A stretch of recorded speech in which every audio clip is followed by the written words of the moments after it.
Welcome to Equal Ground Headlines, bringing you your balanced coverage on trending top stories in Canada. I'm Samuel B. Williams.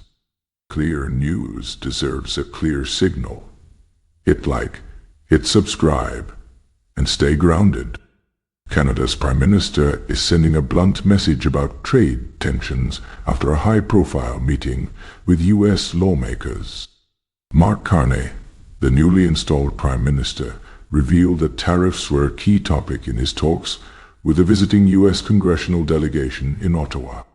"Of course, we discussed tariffs," Carney told reporters with a wry smile as he emerged from the closed-door meeting on Parliament Hill.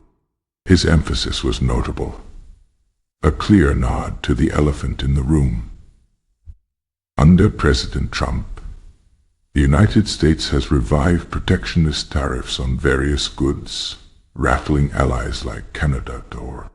Carney's candid admission signals that Ottawa isn't shying away from the issue. The U.S. delegation included an influential, bipartisan group of senators: Democrats Jean Shaheen, Tim Kaine, Amy Klobuchar, Peter Welch, and Republican Kevin Cramer. Officially, they traveled north to reaffirm the deep and bipartisan support in Washington for the U.S.-Canada partnership. And indeed, Carney and the senators smiled for cameras, emphasizing friendship and mutual security cooperation. But behind the camaraderie, trade frictions loomed large. In addition to Carney, Canada's Foreign Minister, Defense Minister, and Industry Minister joined the meeting, underscoring the importance Ottawa placed on the dialogue. Sources say Carney pressed the Americans on Trump's recent tariff moves, which reportedly include steep duties on some Canadian steel and aluminum exports, and hints at new tariffs targeting the auto sector. These measures have unsettled Canadian industries and driven up costs for consumers on both sides of the border. By frankly stating that tariffs were discussed, of course, Carney conveyed that Canada isn't avoiding tough conversations. The Prime Minister, a former central banker with a deep understanding of economics, is known for his measured tone. But he has also shown flashes of toughness since taking office. This meeting came just weeks ahead of a scheduled G7 summit in Alberta, where trade is expected to be a contentious topic.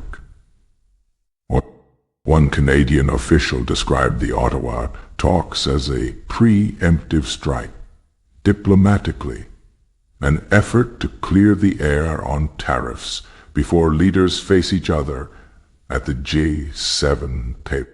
On the U.S. side, the senators had a delicate task. They represent a legislature where, privately, many oppose Trump's tariffs, but publicly they walk a fine line so as not to undercut their president on the world stage. Senator Shaheen, who leads the Senate Foreign Relations Subcommittee on the Western Hemisphere, acknowledged after the meeting that allies have concerns and that the delegation's goal was to listen and reassure. "We stressed our bipartisan support for the U.S.-Canada relationship, even when there are irritants," she said diplomatically. Those irritants, as she phrased it, include not just tariffs but also a recent Buy American push in U.S. procurement and continuing disputes over Canadian timber and dairy exports. Carney, for his part, appears to be leveraging his personal credibility as a veteran of global financial circles. He has a working relationship with many U.S. policymakers from his days as Bank of Canada governor and later Bank of England governor. In the meeting, Carney methodically walked the Americans through Canada's view that Trump's tariffs are ultimately attacks on U.S. consumers and harm both economies. According to an aide, Carney offered specific data on how U.S. tariffs on Canadian steel had raised costs for American manufacturers, and how Canadian counter-tariffs, in response, were targeted to cause political pain in key U.S. districts. It was factual and firm but polite, the aide said of Carney's delivery. He basically said, "We can do this all day, but it's in neither country's interest." The senators reportedly nodded along, some looking a bit sheepish. By the meeting's end, both sides agreed to carry the tariff discussions back to Washington and to higher levels of the Canadian government.